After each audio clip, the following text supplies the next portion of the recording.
Case நடந்துச்சு. அவர் பேசும்போது first day கோர்ட்ல ஏன்னா நான் சொல்லி அவங்க இனிமே நான் பேசல, மீடியால பேசுறதுக்கு வாய்ப்பு இருக்கு. அவர் ஃபர்ஸ்ட் டே அந்த மனிதர் கோர்ட்டுக்கு வந்தாரு, ஜட்ஜை பார்த்தாரு, என்னை பார்த்தாரு. அவர் சொன்னாரு, இது வரைக்கும் 8 பேருக்கு மேல டிஃபமேஷன் கேஸ் போட்டிருக்கேன், 6 பேர்த்துக்கிட்ட அப்பாலஜி வாங்கியிருக்கேன், ஒரு ஒரு ஒரு மேகசின், ஒரு தனியார் பத்திரிகை 25 லட்சம் ரூபாய் நஷ்டீடு வாங்கியிருக்கேன். இது 8வது நாள். ஸோ டே 1 வாஸ் லைக், இது வரைக்கும் நான் போட்ட எந்த டிஃபமேஷன் கேஸும் நான் தோத்ததில்லை அப்படின்னு. எனக்கு 82 வயசு ஆகுது, நான் ஒரு அரசியல் கட்சியில் 50 வருஷமா இருக்கேன், நான் அரசியல் கட்சியினுடைய பொருளாளராக 35-40 வருஷம் இருக்கேன் அப்படிதான் அவர் பேசுறது.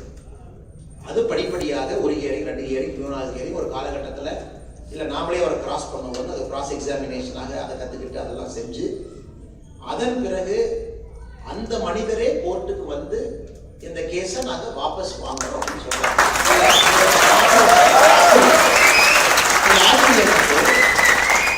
அதை ஒரு 4 பேர் பட்டுக்கையில் எழுதலாம்.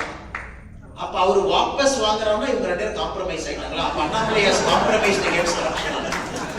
அப்பதான் நான் நினைச்சேன், முதல்ல சில பேருக்கு, ஒரு பத்திரிகை நண்பர்களுக்கு பேசிக் அறிவை நம்ம கொடுக்கணும். யாரோ ஒருத்தர் என் மேல கேஸ் ஃபைல் பண்றாங்க, I am accused, somebody files a case on me. Case file பண்ணவங்க அதை வாபஸ் வாங்குறாங்க. அப்ப what I have got to do with case file பண்ணவங்களுக்கும் எனக்கு என்ன சம்பந்தம்? கேஸ் ஃபைல் பண்ணவங்க எப்ப வாபஸ் வாங்கலாம், எனக்கு அதுக்கு எந்த சம்பந்தம் இல்லை. இந்த கேஸ் நடக்க கோர்ட்ல அவர் ஏதோ ஒன்று சொல்றாரு, நான் அந்த கோர்ட்ல அங்கேயே சொல்றேன், என்னை பத்தி அவதூறு சொல்றாரு, நான் இங்கேயே கேஸ் ஃபைல் பண்ணுவேன் மறுபடியும். அதுக்கு அவர் சொல்றாரு, இல்ல கோர்ட்டுக்குள்ள பேசுற விஷயம் ப்ரொடெக்டட், கோர்ட்டுக்குள்ள நம்ம பேசுற விஷயம் வந்து protected, it's not a public place. நான் ஆர்கியூ பண்றேன், இல்ல 50 பேர் பார்த்துட்டு இருக்காங்க, எனக்கு அதனால என் மனசு கஷ்டமாகுது, என்னை பத்தி தவறா சொல்றாரு, we have to file a case, சண்டை போட்டு அந்த கேஸை அக்செப்ட் ஆகும். அந்த ஜட்ஜு என் கம்ப்ளைண்ட்டை வாங்கிக்கிறாரு, கம்ப்ளைண்ட்டுக்கு நம்பர் ஆகல. அப்ப அந்த ஆப்போசிட் தரப்புடைய வழக்கறிஞர் சொல்றாரு, இல்ல சுப்ரீம் கோர்ட்டுடைய ஜட்ஜ்மெண்ட் இருக்கு, கிராஸ் எக்ஸாமினேஷன் அப்ப பேசக்கூடிய விஷயத்துக்கு நீங்க எஃப்ஐஆர் நீங்க போட முடியாது, you cannot file a defamation inside the court, பப்ளிக்ல பேசினா தான். அது நம்பர் ஆகாம ஒரு கம்ப்ளைண்டா இதே ஃபைல்ல இருக்கு. சோ இந்த மனிதன் கேஸ் போட்ட ஒரு மனிதன் போய் வாபஸ் வாங்குறாரு, நம்பர்டு ஃபைல், நம்பர் ஆகாத ஃபைல் அதுவும் இருக்கு, அதுக்கு 2 பேர் எழுதுறாங்க. அப்ப அண்ணாமலை கேஸை வாபஸ் வாங்கினாரு, அவரு கேஸை வாபஸ் வாங்கினாரு. அதனால this is the level of political discourse it has come. நான் ஒரு ட்வீட் போட்டேன், நான் சொன்னது எல்லாம் உண்மை, இன்னைக்கு உண்மை, நாளைக்கு உண்மை, இதுவரைக்கும் நான் யாரை பத்தி என்ன பேசணும் தொடர்ந்து அதை பேசுவேன், அது எந்த மாற்று கருத்தும் இல்லை, அதை சந்திச்சுக்கலாம். எதுக்காக இந்த பாயிண்ட் நான் சொல்றேன் அப்படின்னாங்க, நான் கரப்ஷனுக்காக personally I paid a price.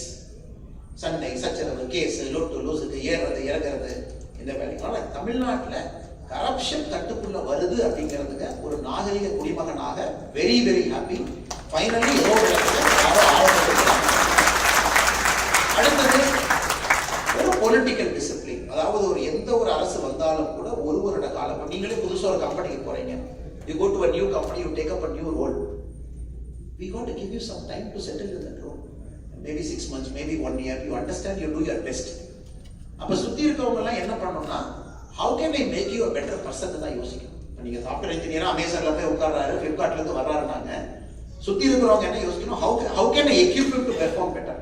அதனால இன்னைக்கு என்னுடைய திங்கிங் என்னன்னா, ஒரு வருட காலம் நாம சப்போர்ட் கொடுப்போம், எக்யூப் பண்ணுவோம், பெட்டரா பெர்ஃபார்ம் பண்ணணும், தடைக்கல்லை போட வேண்டாம் அப்படிங்கிறது 2வது நிலைப்பாடு. அதனால நம்ம எந்த விஷயத்தை சொன்னாலும் கூட அறிவுறுத்துகின்றோம், சொல்லுகின்றோம், இதை நீங்க பாருங்க, ஒயிட் பேப்பர் ரிலீஸ் பண்றோம், உங்க ஆள்கிட்ட பேசுங்க, டிஸ்கஸ் பண்ணுங்க, இப்படி தான் நம்ம சொல்றோம். 3வது, இன்னைக்கு தமிழ்நாடு வந்து குறையோடி போயிடுச்சு.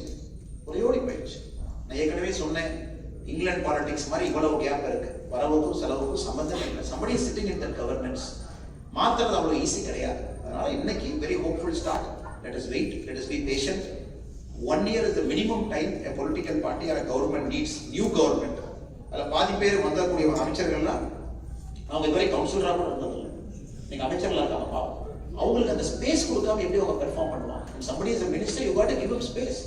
டே 1 பண்ண எப்படி அவங்க பண்ணுவாங்க? அவங்களுக்கு ஃபைல் நோட்டிங் என்ன, லெஃப்ட் என்ன, ரைட் என்ன, இன்கமிங் என்ன, அவுட் கோயிங் என்ன, செக்ரட்டரி லெவல் மீட்டிங் என்ன செய்யணும்னு அவங்களுக்கு தெரியறதுக்கே 6 மாசம் ஆகுது.